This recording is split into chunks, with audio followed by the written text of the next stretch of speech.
নমস্কার। তোলা আদায়, কাটমানি এই সমস্ত শব্দগুলির সাথে পশ্চিমবঙ্গের সাধারণ জনগণ পরিচিত লাভ করেছে 2019-এর লোকসভা ভোটের ফলাফলের পর থেকে।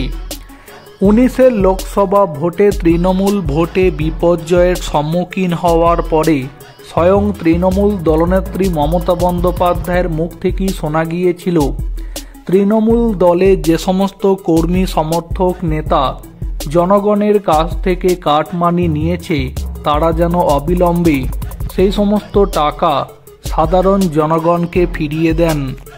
আর এর পরবর্তী সময়কালে সময় যত এগিয়েছে ততই তৃণমূল দলের মধ্যে এই কাটমানি তোলা আদায়ের বিষয়টি বারংবারই সামনে এসেছে। এবার কলকাতা নিউ মার্কেটে হকারদের ওপর তোলা বাসদের তাণ্ডব। তোলা না দেওয়ায় এক হকারের মাথায় চপারের কোপ দেওয়ার অভিযোগ।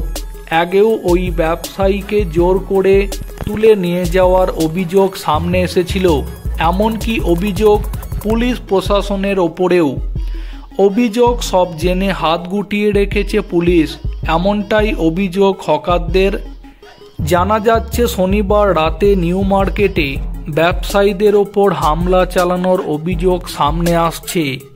অভিযোগের তীর মূলত বহিরাগতদের বিরুদ্ধেই।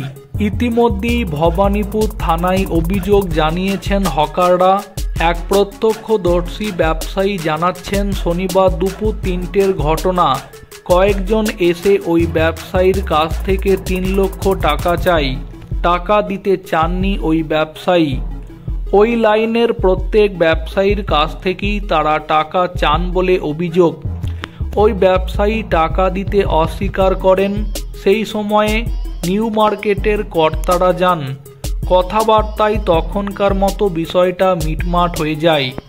ওই ব্যবসায়ীর বাড়ি নিউ আলিপুর এলাকায়।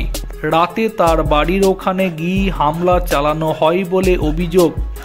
রাত 12টা 15 মিনিট নাগাদ হামলা চালায় সাহেব রেহান। রেহানের এক আত্মীয় নামে বেশ কয়েকজনের নাম নিয়েছেন তিনি। আক্রান্ত তৃণমূল কর্মী তিনি বলেন, এর আগেও মেরে একজনের মাথা ফাটিয়ে দিয়েছিল। একই কেস, 4-5টা কেসও রয়েছে ওদের বিরুদ্ধে। পুলিশ তদন্ত করছে কিন্তু গ্রেপ্তার কেউ হয়নি। আর এক ব্যক্তি বলেন, যারা মেরেছে তারা তৃণমূলই করে। ওদিকে পার্টি অফিস রয়েছে তো ওদের, এখন ওদের মার্কেটে ঢোকা মানা রয়েছে। পুলিশ আগে থেকেই বলে দিয়েছিল।